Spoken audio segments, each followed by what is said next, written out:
Salut les amis et bienvenue dans les news. Oh, je suis super excitée parce que j'ai une surprise pour Duchesse. Ben oui, le chat. Tadam! Alors Duchesse, t'aimes pas? Oh, je comprends pas, c'est stylé pourtant. Enfin, le chat préférera peut-être les habits de cet Indonésien. Freddy Lugina crée des costumes pour transformer les félins en super-héros ou en faire des fashionistas. C'est ce qu'on appelle des cosplays. Il confectionne ses vêtements, puis il les vend en ligne. Les habits qu'il fabrique ne sont bien sûr pas destinés à être portés de longues heures par les animaux. Alors Duchesse, toujours pas? Bon, eh bien nos 3 mots du jour, eux, ont revêtu leur plus belle tenue. 3 mots pour une actualité stylée. Allez hop, moi je vais faire un petit peu de lèche-vitrine. Ah mais non, je vais pas acheter un nouveau manteau ni une nouvelle chaussure. Non, je vais au spectacle. Suivez-moi. Gag, acrobatie, magie. Depuis une semaine à Bruxelles, des artistes de cirque s'installent dans cette vitrine pour faire leur numéro. Le nom de l'opération, Circus in the City. Ce jour-là, un duo magique et humoristique a pris place sur la scène de 12 mètres carrés. Pas d'annonce ni de musique pour éviter les rassemblements, mais les passants qui s'arrêtent apprécient ce moment. Oh, c'est de la magie! C'est trop cool. C'est trop cool, pourquoi? Parce qu'il y a un pestacle aujourd'hui. Il y a un super pestacle, ça c'est bien le pestacle, nous on adore le pestacle. La situation est difficile pour les artistes. En ce moment, à cause du coronavirus, ils n'ont pas de travail parce que les salles de spectacle sont fermées. Pour continuer à exercer leur art, ils doivent faire preuve d'imagination. Et les organisateurs de Circus in the City ont voulu les aider. C'est aussi l'idée de donner du travail rémunéré aux artistes. Et donc, pour le moment, c'est une catastrophe qui casse sa tirelire, mais on espère bien trouver d'autres soutiens, des services culture des différentes communes. Circus in the City, c'est aussi l'occasion de redonner vie à la ville et recréer un lien entre le public et les artistes qui ne peuvent plus se rencontrer dans les lieux culturels.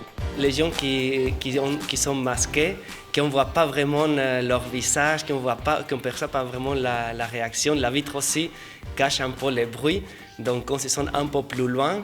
Mais même comme ça, il y a des petits liens qui se créent. Du lien et le sourire des gens grâce à nos artistes. C'est pour cela qu'on retient Circus in the City dans notre liste des mots du jour. L'Athénée royale de Vielsalm participe pour la 2e année au défi de Viva for Life. Après avoir récolté des tas de jouets usagés ou abîmés, les classes de 5e et 6e primaire les réparent et les offrent aux enfants défavorisés de la commune.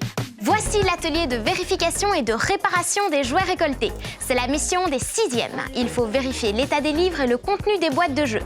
Il faut aussi s'assurer que toutes les pièces fonctionnent bien. Il manque une souris et 2 billes. Si on n'a pas de billes, on ne serait pas allé faire le parcours. Parce que normalement, la bille, elle commence de là. Donc on fait ça, ça descend, elle va là, et puis après, elle active le truc qui fait descendre la bille là.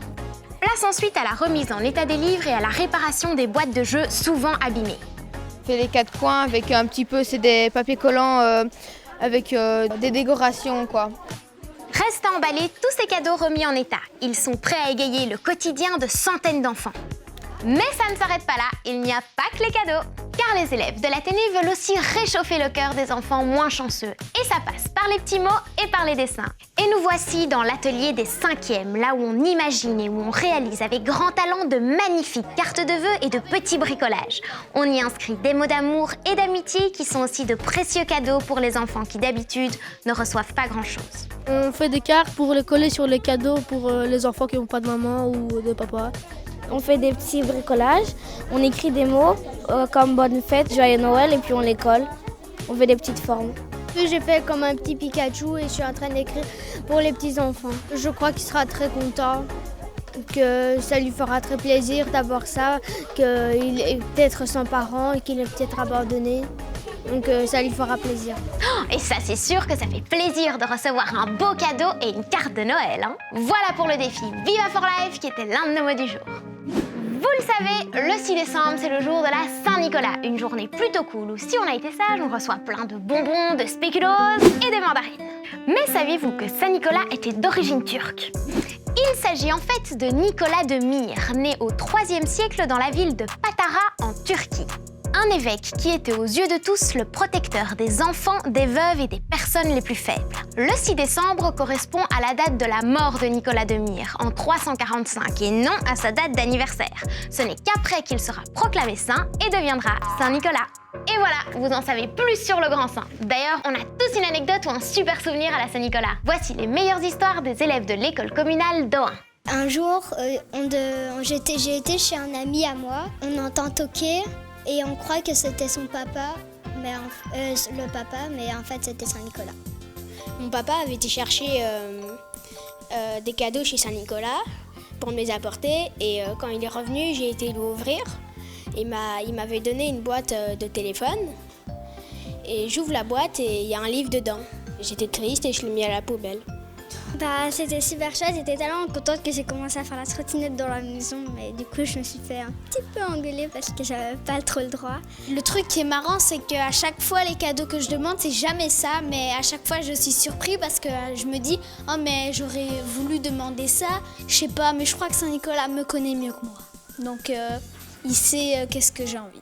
Merci pour votre histoire de Saint-Nicolas, qui était l'un de nos mots du jour. C'est déjà la fin de cette vidéo, n'hésitez pas à la liker, à la commenter, à la partager. Et abonnez-vous à la chaîne YouTube des News. Bon si c'est Saint-Nicolas qui le dit, abonnez-vous hein. Ciao.